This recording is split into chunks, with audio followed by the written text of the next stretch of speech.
everyone and welcome back to Habib's English Academy. In this class we are going to learn English Grammar Course 5, Direct and Indirect Speech, Lecture number 11. Lecture number 11 में हम सीखेंगे कि this और that को direct से indirect speech में कैसे तब्दील करना है. दिस और that चेंज होगा that में. पहला हमारे पास डायरेक्ट स्पीच का सेंटेंस है, दूसरा इनडायरेक्ट स्पीच का. Number 1, we said this adversity is a blessing now. This और that को that में चेंज करेंगे. दिस हो या that हो, दोनों that में होंगे. ठीक है. We said this adversity is a blessing now. हमने कहा कि ये मुश्किल अभी एक रहमत है, ब्लेसिंग है. We said that adversity was a blessing then. हमने कहा कि वो मुश्किल उस वक्त एक रहमत थी. यहाँ पर इज़मार है तो वाज़वर में चेंज हो गया. दिस है तो डेट में चेंज हो गया. ये डेट इसका है.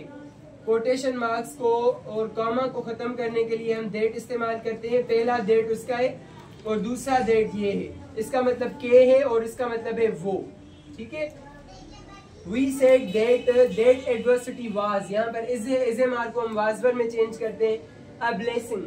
नाउ जो है, नाउ माना अभी, वो डायरेक्ट से इनडायरेक्ट में चेंज करेंगे तो नाउ बन जाएगा देन. नाउ क्या बन जाता है? देन. ठीक है.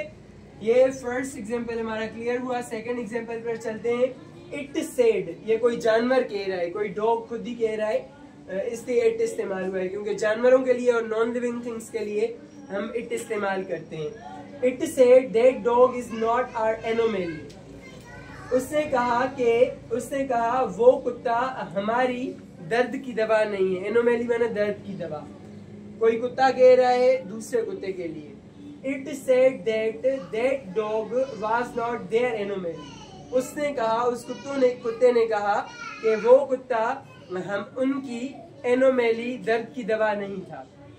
Second example clear. Third example है. You said this apathy will be very senseless.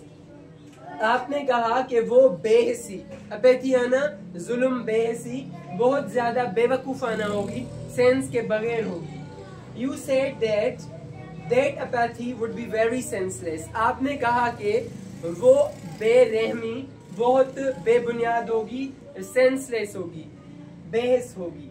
Number 4, Imtiaz said that book is the most beautiful. Imtiaz ने कहा वो किताब बहुत ज्यादा खूबसूरत है. Imtiaz said that book was the most beautiful. Imtiaz ने कहा कि वो किताब सबसे ज्यादा खूबसूरत है. ये आपने सीख लिया कि दिस और दैट को कैसे तब्दील करना है. यहाँ पर 2 बार दैट आएगा, एक दैट इसका होगा और दूसरा दैट इसका होगा.